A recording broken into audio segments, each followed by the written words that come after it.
묵도하시겠습니다.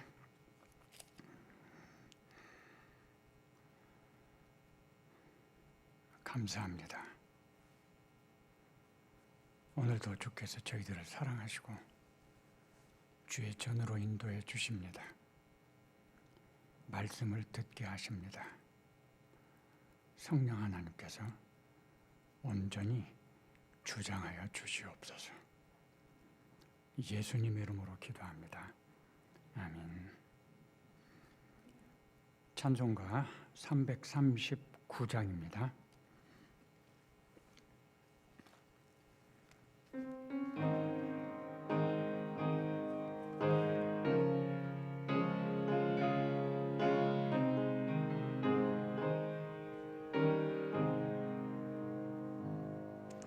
내 주님 지신 십자가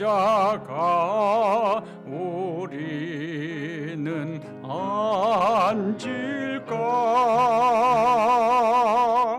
네게 나 있는 십자가 내게도 있도다. 대복세 대인 십자가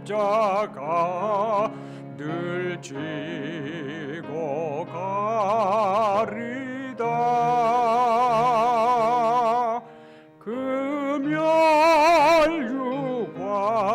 금혈유관을 쓰려고 저 천국 가겠네.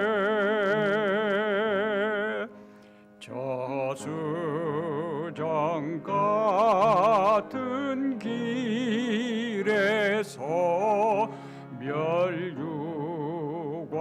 벗어서 주 예수 앞에 바치며 늘 찬송하겠네.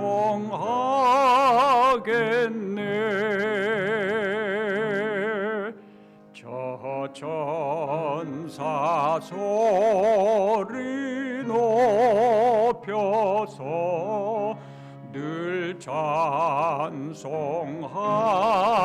때에 그 좋은 노래곡조가 참 아름답도다.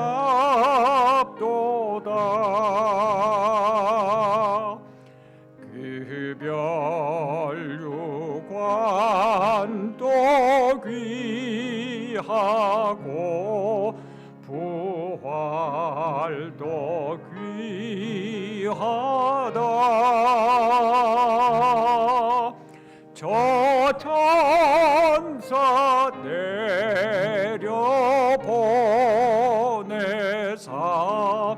날 영접하소서.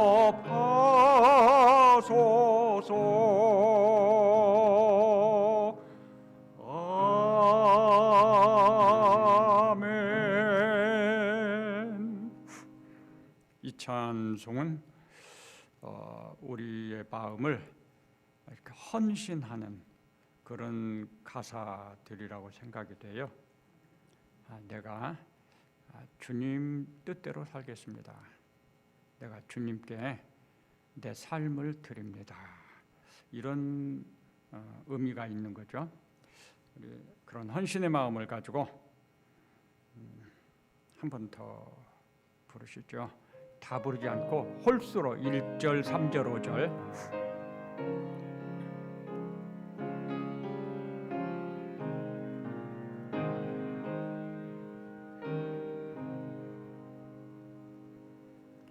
내 주님 지신 십자가 우리는 앉을까? 네게 나 있는 내게도 있도다. 저수정 같은 길에서 멸류관 벗어서 주 예수 앞에 바치며 늘 찬송하겠네.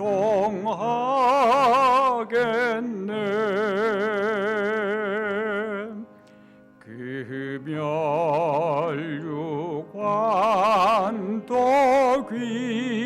귀하고 부활도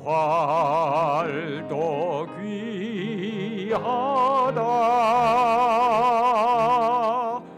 저 천사 내려보내사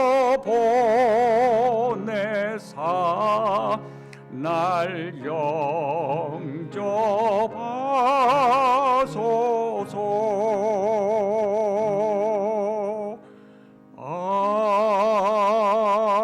아멘.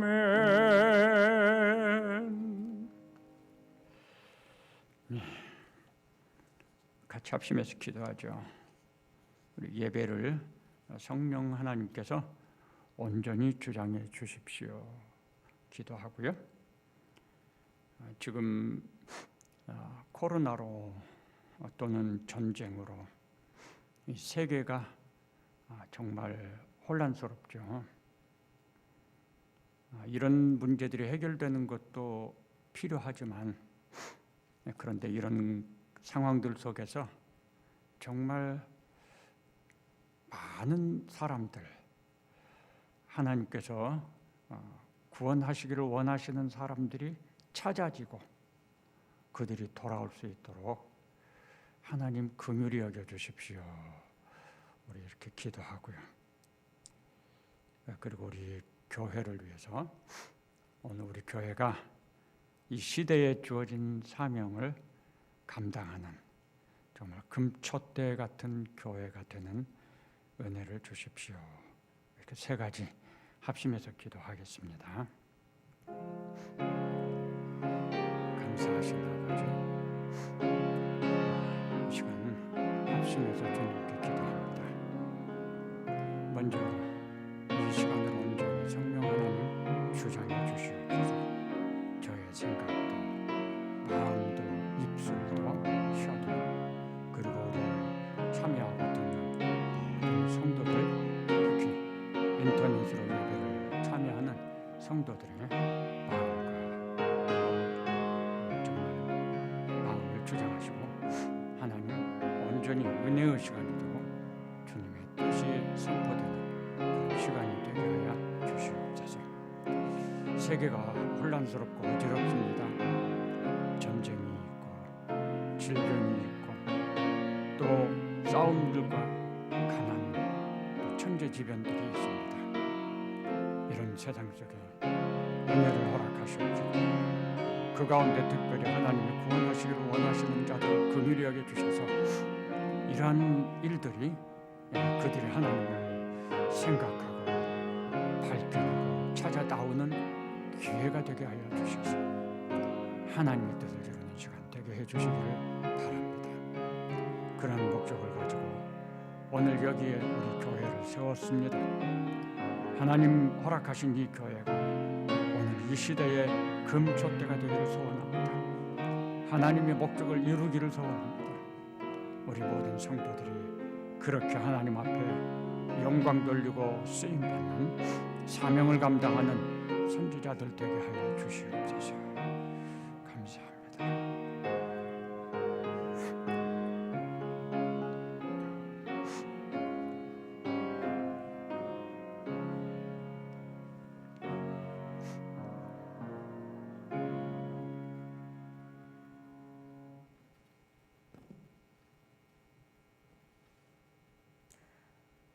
하늘 영광 버리고 십자가를 지시고 오신 주님 참 감사합니다. 오늘도 이렇게 혼란스러운 가운데에도 예배하게 하시고 참된 소망을 바라보게 하시니 또한 감사합니다. 아버지, 저희들 먼저 아버지 앞에 엎드려 모든 것 내려놓고 회개하게 하여 주시며 오늘 주시는 말씀으로 한 주간도 그 말씀에 매어 평안케 하여 주시옵소서. 아버지, 먼 열방에 나가 계시는 우봉성 유열님, 아동 시형 부부 선교사님과 이름은 알 수 없지만 복음 들고 나가 계시는 선교사님들 기억하셔서 이 어려운 가운데 모든 필요를 채워주시고 안전을 책임져 주시옵소서. 또한 우크라이나와 러시아 전쟁으로 어려운 가운데 놓여있는 그 백성들을 기억하셔서 그들을 돌이키사 회개의 물결이 일어나 하나님을 더 간절히 찾는 계기가 되게 하여 주시옵소서. 아버지, 이 나라를 위해서도 기도합니다. 부족한 자를 쓰시는 주님, 아버지의 뜻이 있으리라고 믿습니다. 아버지의 영광이 드러날 수 있도록 이 나라를 긍휼히 여기사 외적 성장만이 아닌 내적 성장을 이루는 시간 되게 하여 주시옵소서. 또한 성산의 성도들 위해서 기도합니다. 광야에서도 새기를 내시는 아버지, 지금 힘든 상황 가운데 있는 성도들이 있다면 회복케 하여 주시고 육신이 아파 힘든 성도들이 있다면 깨끗이 낫게 하여 주시며 코로나로 예배를 멀리했던 성도들 마음 가운데 성령 하나님 함께 하셔서 예배가 회복되게 하여 주시옵소서. 또한 저희들 늘 성령 하나님 함께 하심으로 우리 삶을 통하여 주의 영광을 나타내게 하시고 나 자신만을 드러내는 자신감이 아닌 저희보다 앞서 행하시는 주님만을 의지하며 담대함으로 나아가게 하여 주시옵소서. 오늘 말씀 전하여 주시는 전재국 목사님 늘 영육이 강건케 하시며 말씀의 능력 주셔서 저희 마음 가운데 꽂힘으로 한 주간도 승리하게 하여 주시옵소서. 예배 시작입니다. 마칠 때까지 주님 홀로 영광 받아주시며 감사드리고 예수 그리스도 이름으로 기도드립니다. 아멘.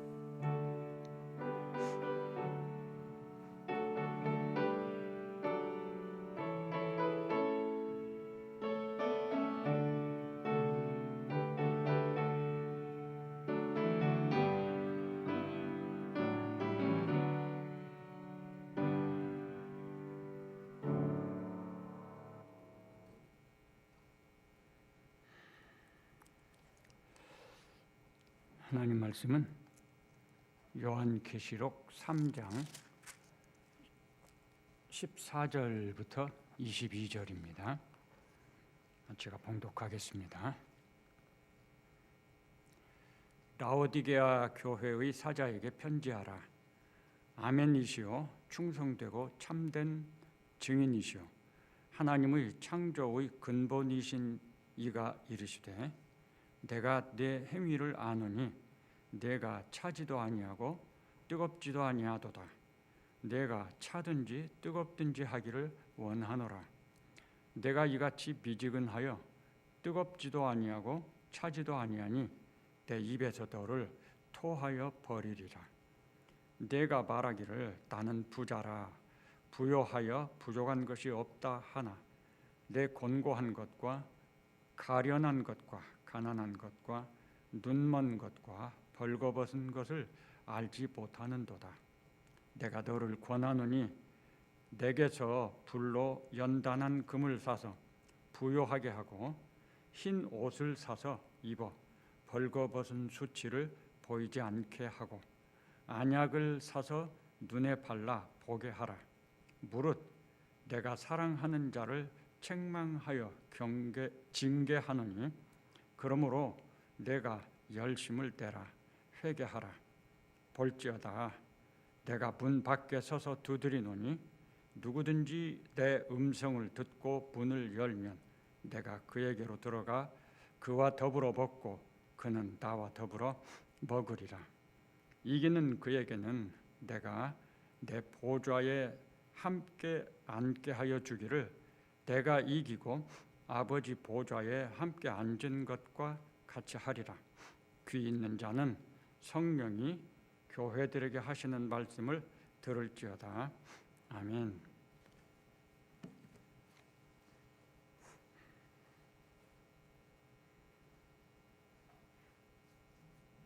잠깐만요.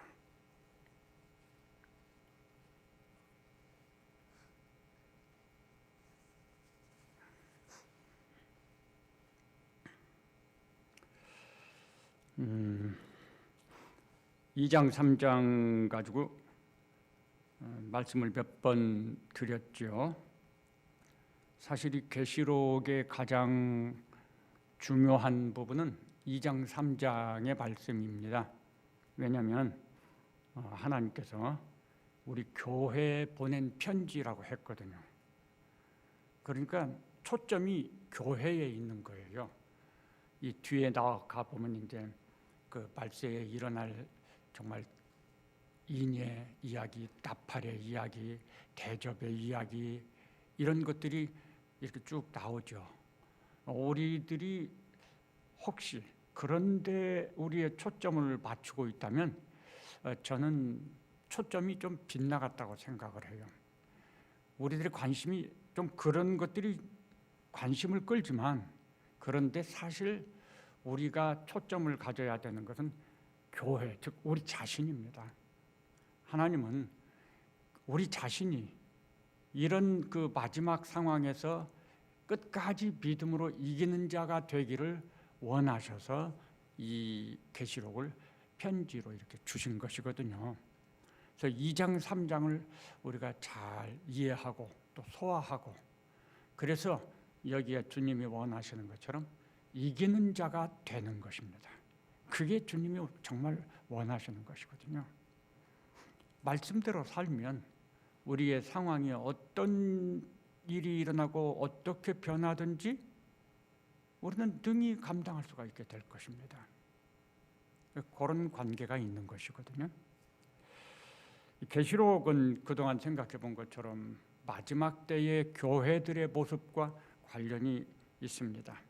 마지막 때 교회들은 세속주의, 또 정욕주의, 우상숭배, 또 물질주의, 이단이나 잘못된 교사들의 가르침, 이런 많은 문제들이 있고, 그런 것들로 인해서 이 교회 안에 분쟁이 일어난다고 하는 것 이미 말씀을 드렸고, 그게 또 예수님이 말씀하신 징조라고 우리가 들었습니다.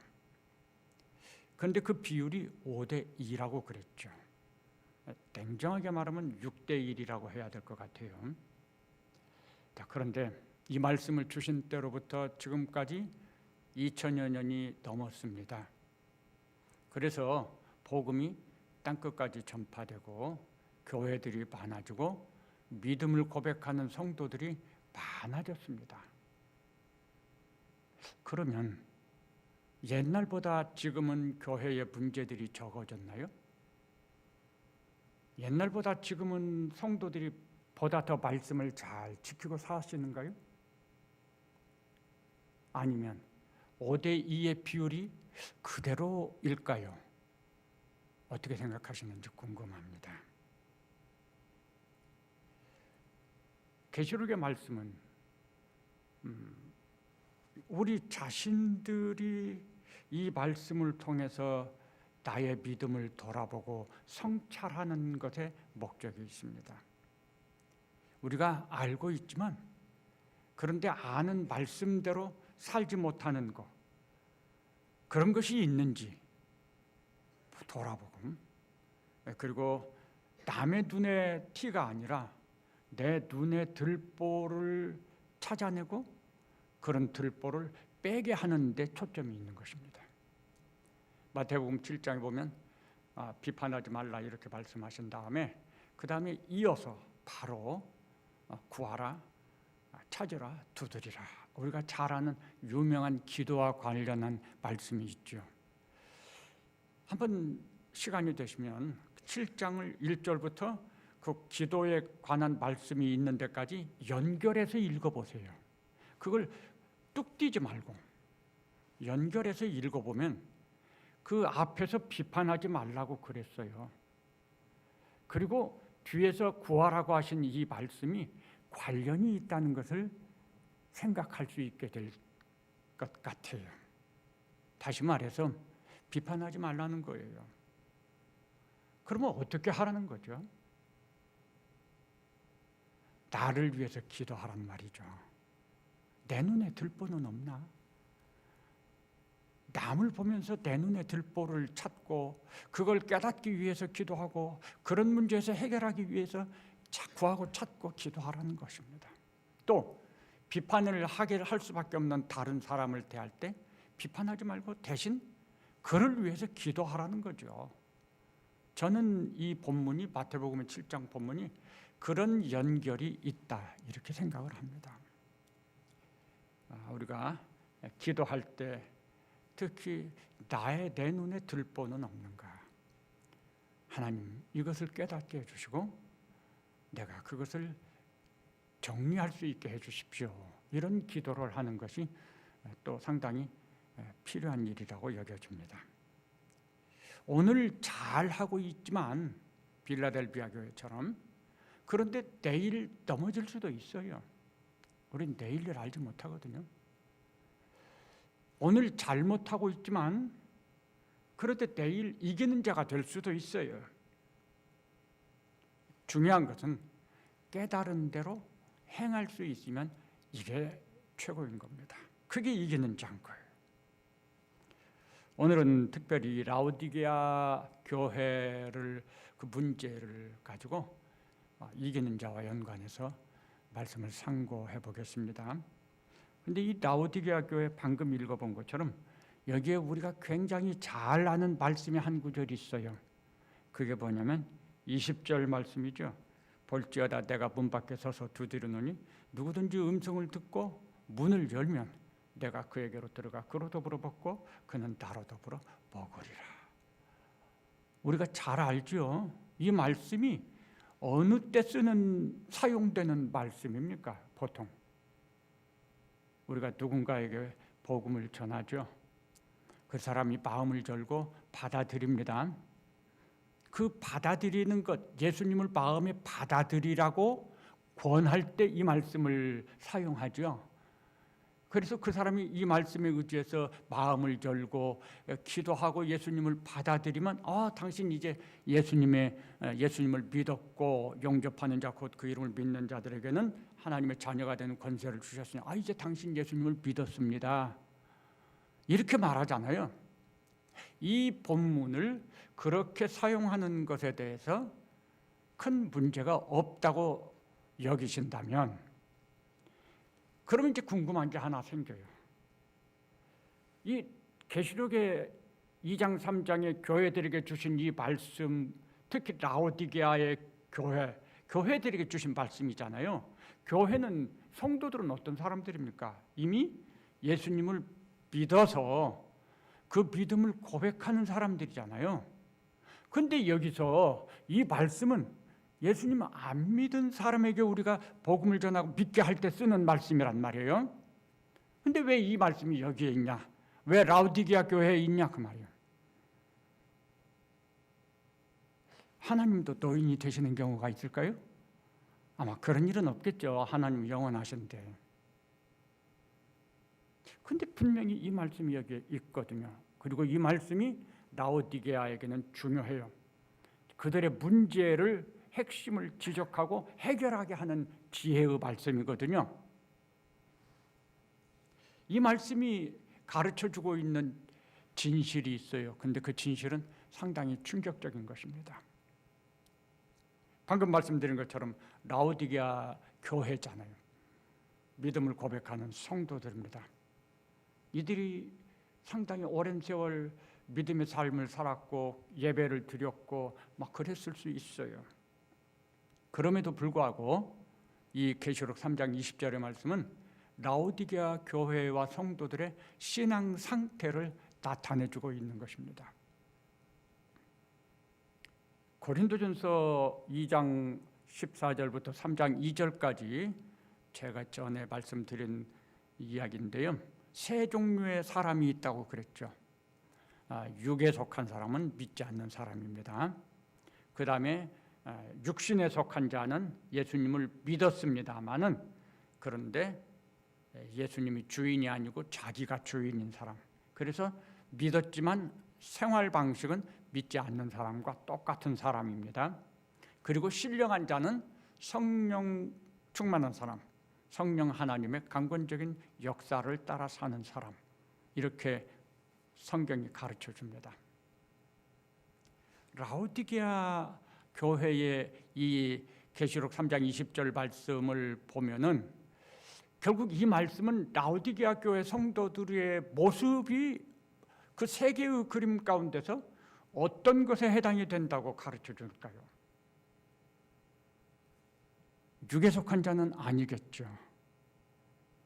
안 믿는 사람들이니까. 거절하는 사람들. 신령한 자는 어떨까요? 역시 아니겠죠. 신령한 자는 성령 충만한 사람, 성령의 강권적인 인도를 따라 살고 예수님이 주인인 사람. 육신에 속한 자는 예수님이 주인이 아니에요. 주인은 나예요. 예수님 믿었지만 예수님 손님과 같아요. 라오디게아 교회의 모습은 바로 이 육신에 속한 자의 그림을 나타내고 있다는 것입니다.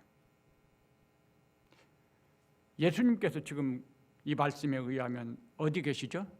문 밖에 계신다는 거죠. 우리 마음 밖에 계신다는 뜻입니다. 내가 예수님을 영접했는데 왜 예수님이 마음 밖에 계십니까? 문 밖에서 두드리고 계십니까? 이 문제는 누가 나의 주인이냐 하는 문제와 관련이 있어요. 예수님이 주인이면 예수님 다시 나갈 일이 없죠. 주인이니까. 그런데 예수님이 주인이 아니에요. 내가 주인이에요. 예수님 손님으로 앉아 있어요. 그러면 나가셔야 되겠죠. 불 끄고 잠을 자려고 하는데 손님이 거실에 있으면 불편하잖아요. 알아서 나가야 되겠죠. 내가 뭔가 내 뜻대로 좀 하고 싶은데 주님이 옆에 계시면 불편하잖아요. 그러니까 주님 좀 가만히 저 방에 가서 계시라고, 뒷방에. 그러실 수 있겠죠. 주님이 내 마음에서 주인으로 계시는 게 아니라 손님이고, 그래서 때가 되면 나가셔야 돼요. 내가 뭔가 세상적으로 막 살려고 하면 주님 나가셔야 돼요. 지금 주님이 문 밖에 계신다는 게 무엇을 의미하는 겁니까? 라오디게아 성도들의 삶이 그러하다는 거예요. 세속적이라는 거죠. 물질 중심이라는 거죠.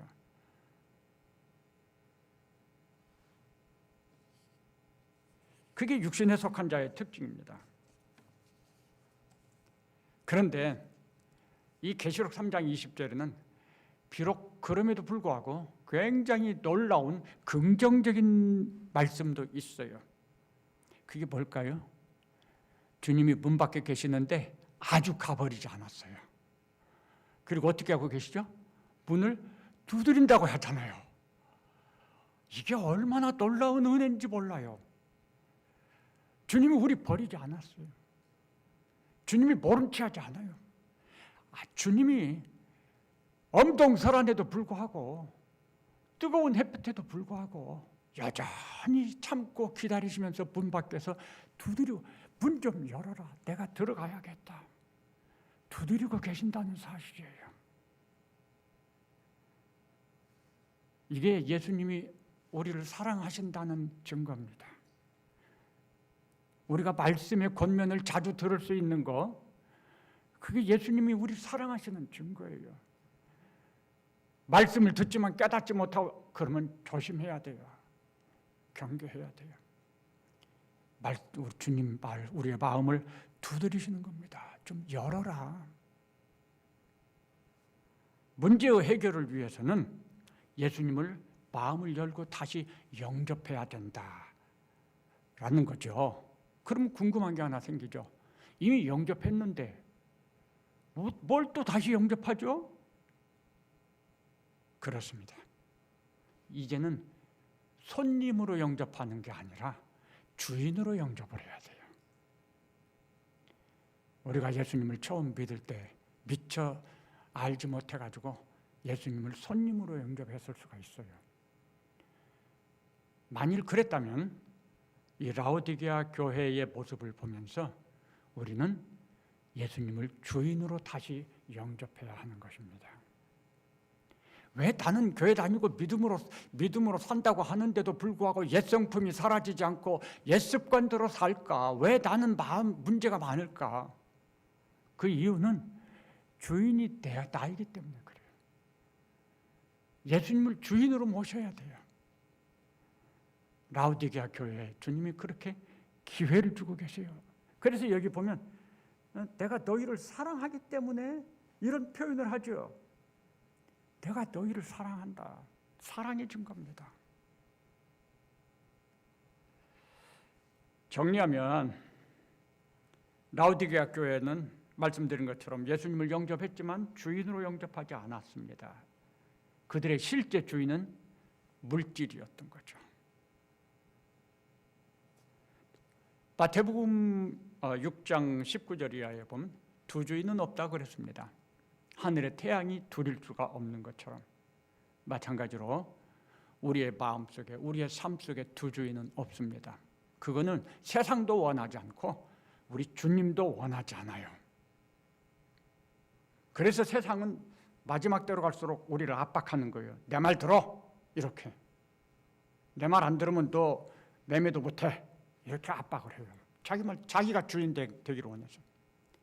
우리 주님도 우리에게 유일한 주인 되기를 원하십니다. 그럴 자격이 있는 분이시잖아요. 두 주인, 우리는 이런 삶을 살면 안 되죠. 택해야 돼요.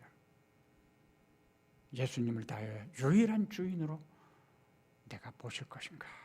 이 문제를 정말 심사숙고해야 돼요.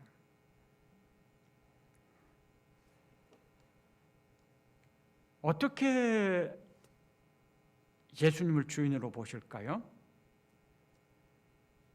그건 기도를 통해서 주인으로 모십니다. 이미 예수님을 한번 영접했어도요, 다시 기도하시면 돼요. 이제는 예수님을 나의 주인으로, 내 인생의 주인으로 내가 초청합니다. 내 안에 들어오십시오. 이렇게 분명하게 표현해야 돼요. 원합니다. 이렇게 하면 안 돼요. 내 삶과 내 인생의 주인으로 초청합니다. 지금 내 안에 들어오십시오. 이렇게 분명하게 초청 기도를 하면 예수님이 내 안에 들어오십니다. 문 두드리실 때는 들어오고 싶으시니까 문을 두드리는 거죠. 내가 그렇게 초청했는데 싫어. 그럴 리는 없지 않겠습니까? 그렇게 진심으로 초청 기도하면 됩니다. 그리고 가끔 말씀드리는 것처럼 매일 아침 일어나시면 주님이 나의 주인이십니다. 주인이신 주님께서 나를 주장해 주십시오. 나는 주님의 뜻대로 말씀대로 살겠습니다. 이렇게 먼저 말씀을 드려야 돼요. 왜냐하면 주인을 바꿨으니까. 이거보다 먼저 다른 걸 할 수가 없어요. 그동안의 삶에서 우리들이 주인 노릇했습니까? 그렇다면 이제는 주인 자리에서 나를 내려놓으시고 예수님을 주인으로 모시기 바랍니다. 이게 진정한 믿음의 삶의 길이고, 그리고 이기는 자가 되는 길인 것입니다. 경험해 보셨지만 내 뜻대로 행동하려고 해서 된 게 얼마나 있습니까? 저도 그래요. 저도 예전에 제 꿈이 있었어요. 그런데 제 꿈 하나도 전 이루지 못했어요. 저는 생각도 못했던 이 일을 합니다. 처음엔 이런 꿈도 없었어요. 관심도 없었고. 근데 지금은 이제는 인정합니다. 하나님께서 허락하신 이 길이 나에게 가장 좋은 길입니다. 이거보다 더 좋은 건 없습니다. 제가 그렇게 이제는 인정을 해요. 하나님 뜻대로 하는 게 최고로 좋은 거예요. 물질이 주인이 되면 물질을 얻기 위해서 가게 됩니다. 예수님이 주인이 되어야 물질의 유혹을, 그리고 그 어려움을 감당하고 이기는 자가 될 수 있습니다. 이게 이 계시록 2장 3장에서 쭉 본 것처럼 이기는 자가 되는 것, 이게 정말 주님이 원하시는 것입니다. 그 이기는 자가 되기를 원해서 이 말씀을 주신 거예요. 요한계시록의 말씀을. 회개하고 돌아서라고 그랬죠. 그리고 거룩하면서 온전해지라고 그랬어요. 이 주님이 원하시는 것입니다. 그리고 오늘 이기는 자가 되라고 하는 것, 이것을 한번 생각해 보겠습니다. 사실 이 이기는 자가 되라는 이게 얼마나 우리 하나님이 정말 간절히 원하시는 소원인지 생각해 보신 일이 있습니까? 하나님께서 맨 처음에 사람을 하나님의 형상으로 거의 99% 완벽하게 창조하셨습니다. 왜 그러셨을 것 같아요? 영원히 하나님과 교통하기 위해서 그랬습니다. 그래서 안식일이라고 하는 시간 약속까지 정해놓았던 거예요. 그게 하나님 꿈이었습니다. 그런데 그것이 실패로 돌아갔어요. 사람이 범죄했습니다. 그리고 그 이후로 성경의 역사가 가르쳐주는 것은 사람은 실패했다는 거죠. 노아를 통해서 다시 또 시도하지만 역시 노아의 후손들 또다시 실패합니다. 아브라함을 통해서 또 시도하지만 아브라함의 후손들 또다시 실패합니다. 그래서 예수님이 오셨어요. 예수님을 통해서 또 이렇게 하시지만 안타깝게도 5대2가 되는 거죠. 실패하는 사람들이 많아요. 이기는 자가 된다고 하는 게 이거 정말 우리 하나님의 소원인 거예요. 왜요? 하나님은 우리 사람과 함께 하나님의 형상을 닮은 사람들이 이 세상에 충만해지는 거, 이게 하나님의 나라거든요. 그 하나님의 꿈을 포기하지 않으시거든요. 얼마나 오랜 세월 우리 하나님이 참고 또 참고 기다리시는 겁니까? 이기는 자가 되는 거예요. 그게 정말 하나님 원하시는 거예요. 그런데 그럼 이긴다는 게 뭘까요? 그건 전쟁에서 러시아가 우크라이나를 이기는 거 그런 거 아니에요. 이기는 거죠. 죄와의 싸움에서 이기는 거예요. 처음 사람 죄와의 싸움에서 졌잖아요. 노아의 후손도 지고 아브라함의 후손도 지고 그래서 모든 사람이 다 죄인이다 이렇게 말씀하시잖아요. 그리고 모든 사람이 죽지 않아요. 죽음은 죄의 싹시라고 했거든요. 뒤집어서 말하면 안 죽는 사람이 있으면 죄 없는 사람인 거예요. 그런데 다 죽어요. 그것은 결국 사람은 누구든지 다 어떻게 살았든지 좀 착하고 덜 착한 차이가 있지만 그런데 다 죄인이라는 거죠. 죄 때문에 죽는 거예요. 죄값을 지불하고. 이기는 사람이 하나도 없는 거죠. 사람이 스스로의 힘으로는 이길 수가 없습니다. 이긴다는 것은 뭐냐? 죄와의 싸움에서 이기는 것이고 결국 그 싸움은 자기 안의 싸움인 거예요. 왜 이게 죄와의 싸움이 내 안의 싸움이냐? 어떤 문제가 생깁니다. 갈등이 생기고 누군가 나를 화나게 만들어요. 화나게 만드는 그것 때문에 너 하고 이렇게 우리가 지적을 하거든요. 마치 잘못이 그 사람에게 있다는 것처럼 사실 그게 아니에요. 엄밀하게 생각하면 그 사람은 내 안의 상태를 깨닫게 해주는 거죠. 내 안에 죄가 있는지, 죄가 나를 내 주인 노릇하는지 아니면 주님이 나의 주인인지 그거 깨닫게 해주는 거예요. 상대방이 나에게 잘못했어요. 억울해요. 그런데 막 그러면 내 안에서 화가 막 솟구치죠.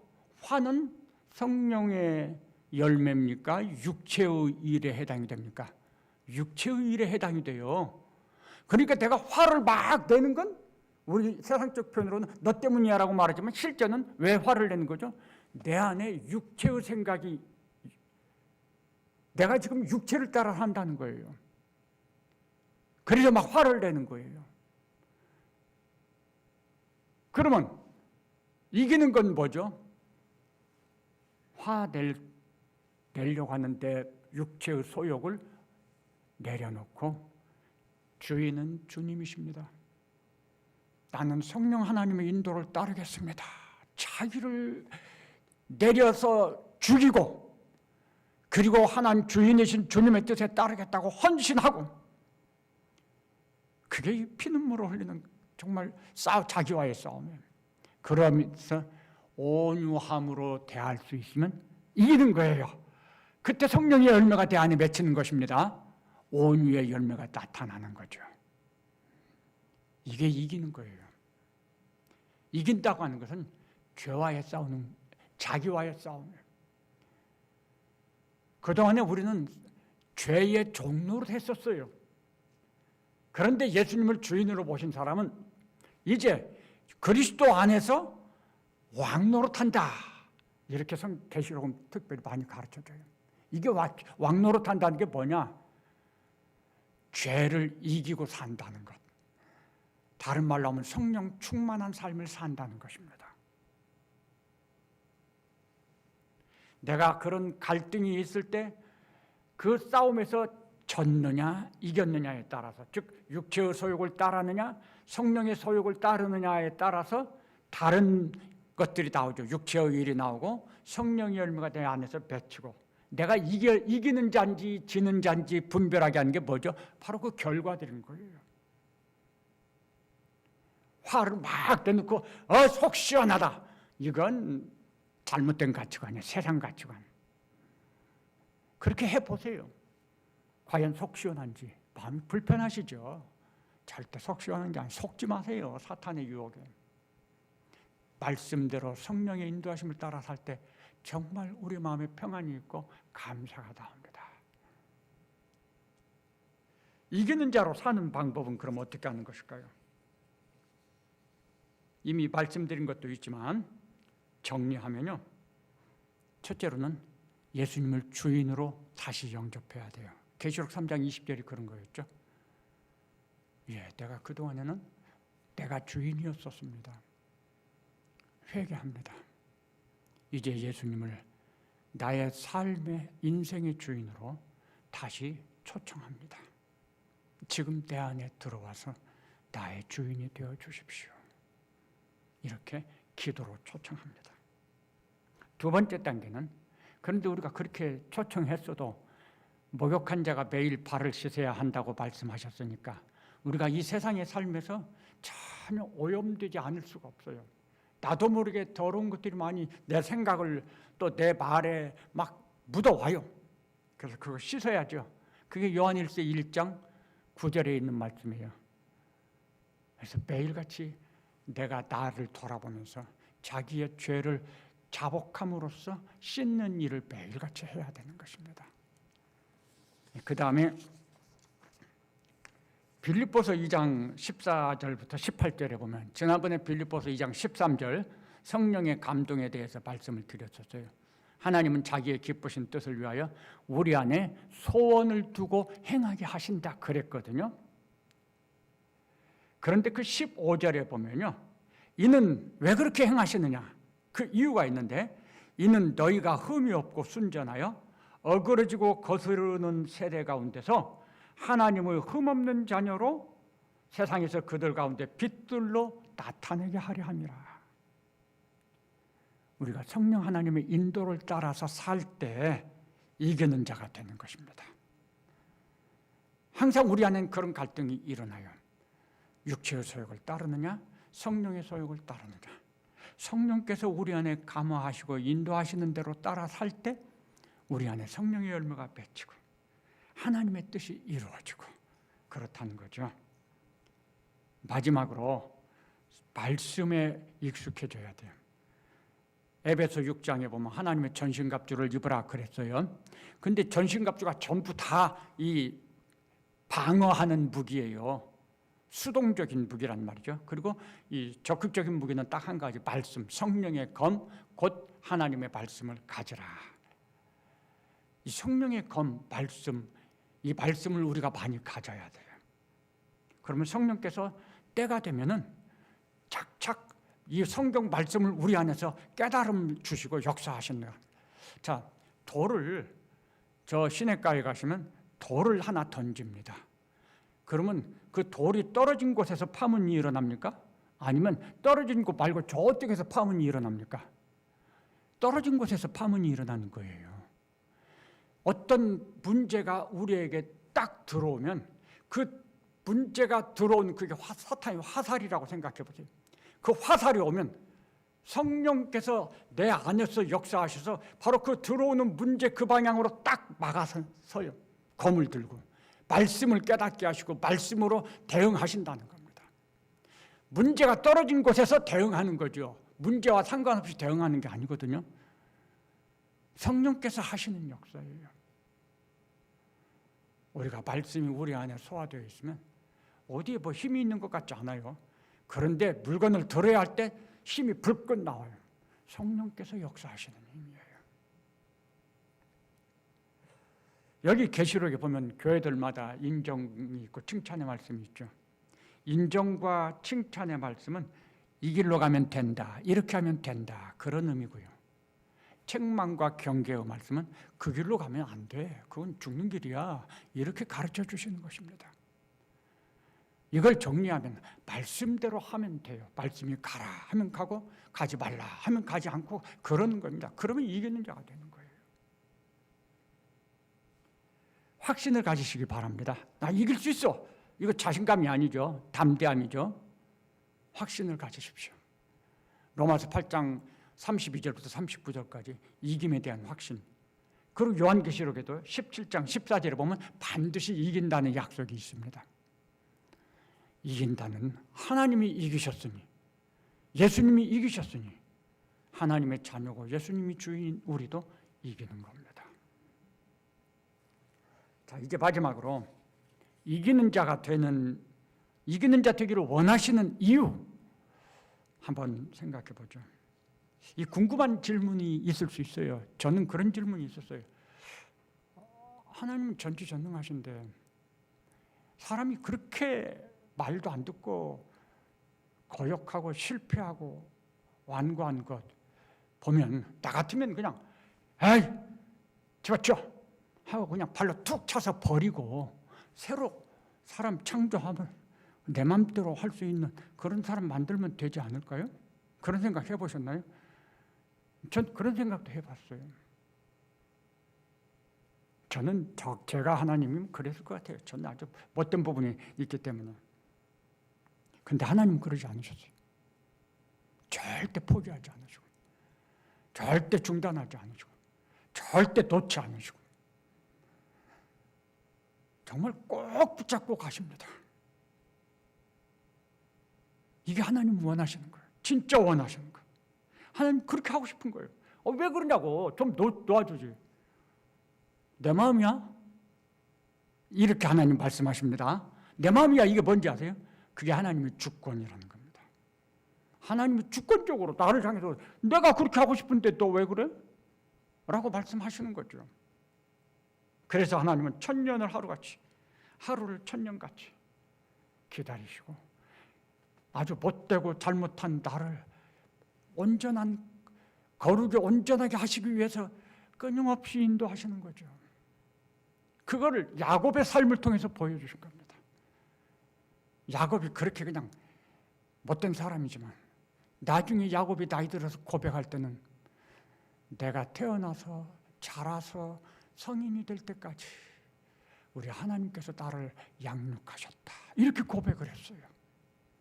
하나님 그렇게 수고를, 내가 수고하고 내가 애쓰는 것 같죠? 사실은요, 몇 갑절 비교할 수 없이 하나님이 수고하고 애쓰시는 거예요. 그 하나님의 수고가 있고 애씀이 있기 때문에 내가 요만큼이라도 있는 거예요. 내가 남보다 조금 잘한다고 자랑할 거 하나도 없어요. 전부 다 하나님의 은혜요. 우리가 의로움을 얻는 것도 하나님의 은혜고, 우리가 성화되는 것도 하나님의 은혜고, 완성돼서 영화를 얻는 것도 하나님의 은혜인 거예요. 그럼 또 질문이 있을 수가 있어요. 하나님, 좋아요. 그럼 좀 수고하지 않고 쉬운 길은 없나요? 우리는 다 쉬운 길을 원하시잖아요. 쉬운 길은요, 사탄이 주는 길입니다. 사탄은 나한테 절 한 번만 해. 그럼 네가 원하는 것 내가 이거 다 줄게. 그렇게 예수님 시험하죠. 아담에게 하와에게 가서 요 열매 왜 먹지 말라는 줄 알아? 요거 먹으면 하나님과 같이 되니까 그래. 열매 하나 그거 따먹으면 되는 거야. 그렇게 유혹하죠. 쉬운 길은 사탄이 약속하는 거예요. 하나님은 쉬운 길 약속하지 않아요.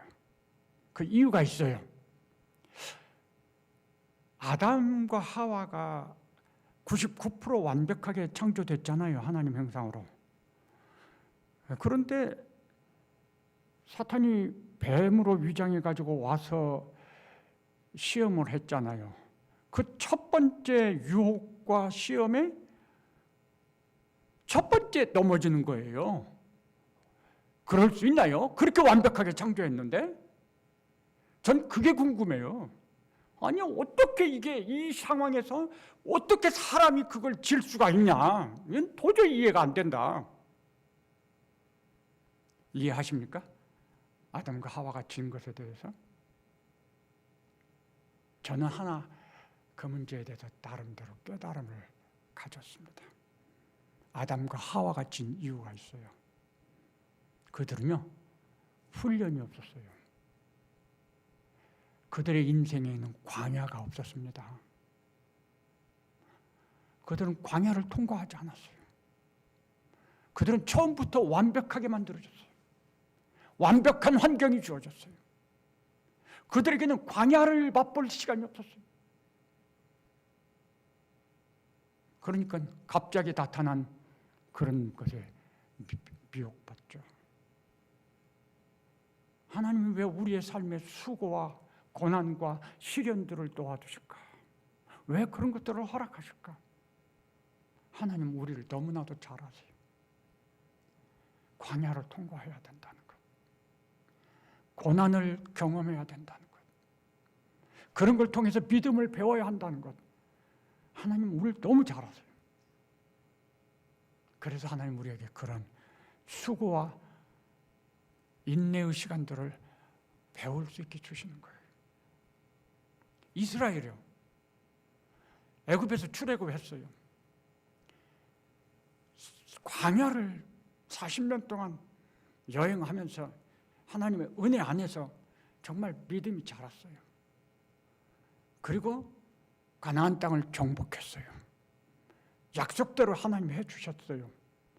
얼마나 좋아요. 이제는 젖과 꿀이 흐르는 복된 삶이 보장됐어요. 하나님 약속대로 그들에게 주셨어요. 그런데 왜 그 이스라엘이 그렇게 변하고 완고해지고 하나님을 거역하고 삽니까?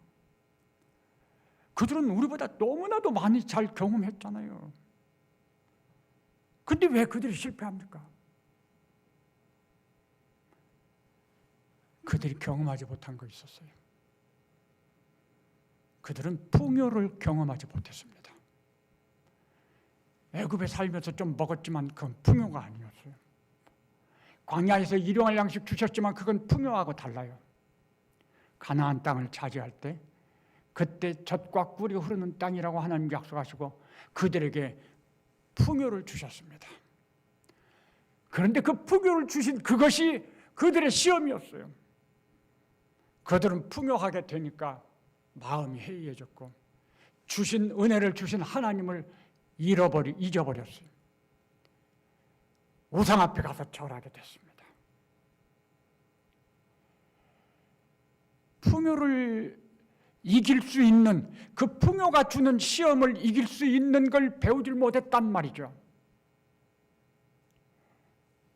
마지막 때 계시록 18장에 보면 풍요가 이 사회의 흐름이에요. 지금도 이 인간 사회는 어떻게 하면 우리 인간이 잘 먹고 잘 입고 잘 살까, 그거를 위해서 이것 일도 하고 저렇게도 하고 하는 거잖아요.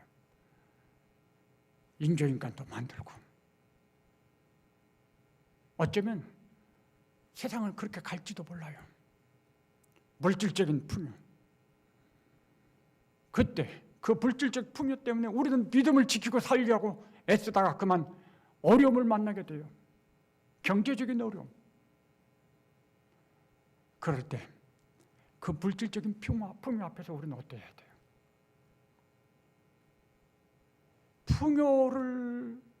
그 풍요가 가져다주는 그 시험을, 그 유혹을 이길 수 있는 힘이, 그걸 배우지 못한다면 우리 다 휩쓸려 가고 말 거예요. 이스라엘 같이 될 거예요. 하나님께서 우리에게 때로 풍요를 주셨다면 풍요가 목적이 아니라는 걸 잘 이해하셔야 돼요. 풍요를 통해서 우리가 배워야 할 것이 있다는 거죠. 그게 뭘까요?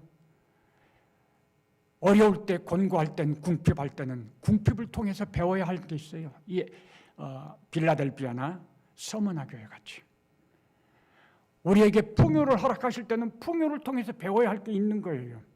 사도 바울은 그것을 말하기를 자급자족의 비결, 내가 자족하는 비결을 배웠다 그랬죠. 자족의 비결. 자족의 비결은 뭡니까? 빌립보 4장 13절에 내게 능력 주시는 자 안에서 내가 모든 것을 할 수 있느니라.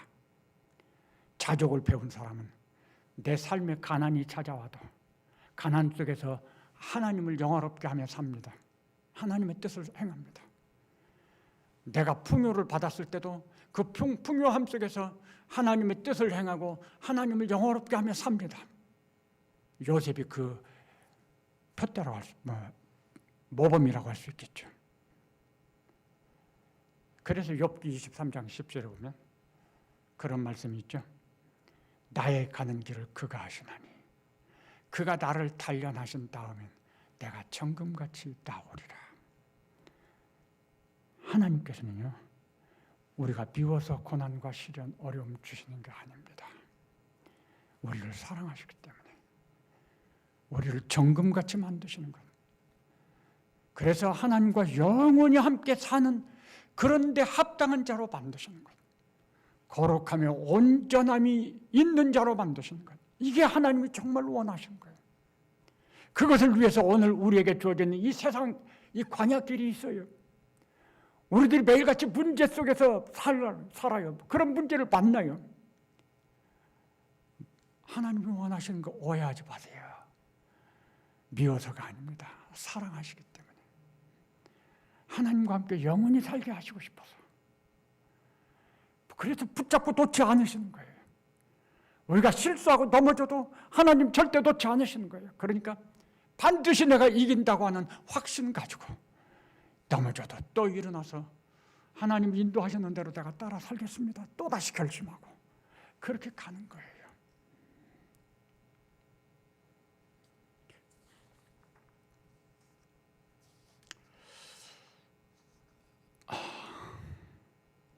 한 1분만 더 말씀드리죠.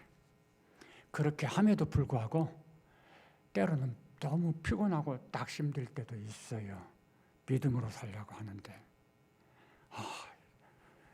좀 쉬고 싶을 때 있죠. 그런 때는 어떻게 해야 할까요? 히브리서 12장은 믿음의 주요 온전케 하시는 이인 예수를 바라보라 라고 말합니다. 그때 우리가 예수님 바라봐야 돼요. 근데 예수님, 어떤 예수님 바라볼까요? 예수님의 마지막 생에 고난 받으시고 붙잡히시고 고난 받으시고 십자가에서 피 흘려 죽으시기까지의 그 생애를 바라보십시오. 그때 예수님은 홀로 외톨이셨습니다. 주변은 원수들로 포위되어 있었어요. 어느 누구 하나 예수님 위해서 나설 수 없었습니다.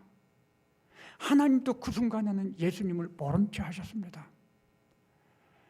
말하자면 폭풍이는 바다의 일렵편주 같은 그런 모습이 그 예수님의 마지막 삶의 모습인 거예요. 계시록 13장이나 20장에 보면 대환란이 우리한테 주어지고 그때가 되면 우리의 삶이 폭풍 속에 일렵편주에 탄 것 같은 그런 모습이 될 수 있다는 걸 암시합니다. 얼마나 힘들고 얼마나 피곤할까, 얼마나 낙심될까 생각이 됩니다. 그때 십자가에서 외로움 가운데서 우리의 죄를 감당하기 위해서 피 흘리신 예수님을 바라보십시오. 생각하십시오. 히브리서 12장은 그렇게 말씀하죠. 너희가 피곤하여 낙심치 않기 위하여 죄인들의 이같이 자기에게 거역한 일을 참으신 자를 생각하라. 예수님은 피 흘리시기까지 우리를 위해서 싸우셨습니다. 양보하시고 희생하시고 참으셨습니다. 그래, 나도 좀 더 참자. 예수님 바라보면서 예수님 따라가자. 예수님 닮자. 내가 참아야지. 이겨야지. 주님께 나를 드립니다. 주님 뜻을 이루십시오. 기도하면서 주님 바라보고 바뀌면 주님이 힘주셔요. 이길 수 있게 도와주십니다. 우리 함께 잠깐 합심해서 기도하죠. 아직 예수님이 주인이 아니십니까? 혹시 그렇다면 예수님을 주인으로 초청하는 기도를 하셔서 주인으로 보시기를 바랍니다. 그리고 유일하신 주인이신 예수님의 말씀대로 살겠습니다. 이렇게 결심하실 수 있기를 바랍니다. 같이 잠깐 합심해서 이 기도 제목 가지고 기도하겠습니다. 하나님, 저희의 삶을 돌아보게 하셨습니다. 왜 우리 삶에 문제가 많은지, 우리가 아직 내가 주인이 되어 있었다는 거 깨닫습니다. 주인으로 모시긴 했어도 내가 주인으로 했을 때가 많다는 거 인정합니다. 다시 우리 주님을 유일한 주인으로 모시기를 결심하고 또 초청하는 오늘의 성도들 되게 하시옵소서. 우리 주님이 주인으로 임하여 계시기를 바랍니다. 그리고 주인으로서 매일같이 우리를 주장하시고 인도하여 주시옵소서. 말씀을 깨닫게 하시옵소서. 힘을 주셔서 말씀대로 살 수 있게 하시고 그러므로 이기는 자가 되어서 우리 하나님 기쁘게 해드리는 저희 될 수 있게 하여 주시옵소서. 감사합니다.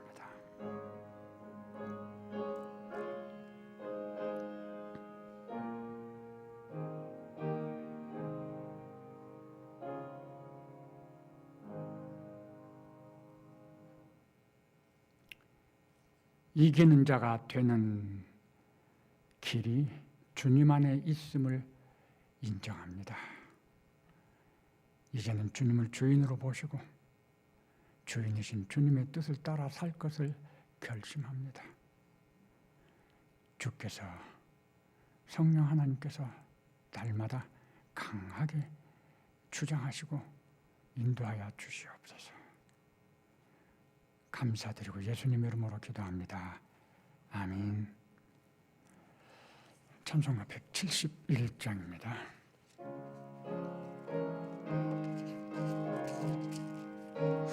(3절입니다)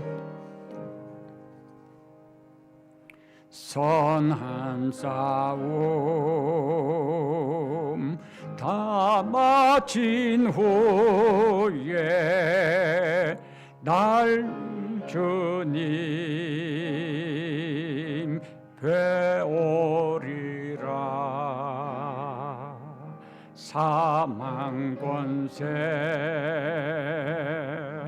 다 물리치고 주님이 다스리니 영광 넘치네. 살아계신 주 나의 참된 소망 두려움이 사라지네. 사랑의 주 내 갈 길 인도하니 내 모든 삶의 기쁨 늘 충만하되. 주기도문으로 바치겠습니다. 하늘에 계신 우리 아버지여, 이름이 거룩히 여김을 받으시오며 나라의 임하옵시며 뜻이 하늘에서 이룬 것 같이 땅에서도 이루어지이다. 오늘날 우리에게 일용할 양식을 주옵시고 우리가 우리에게 죄 지은 자를 사하여 준 것 같이 우리 죄를 사하여 주옵시고 우리를 시험에 들게 하지 마옵시고 다만 악에서 구하옵소서. 대개 나라와 권세와 영광이 아버지께 영원히 있사옵나이다. 아멘.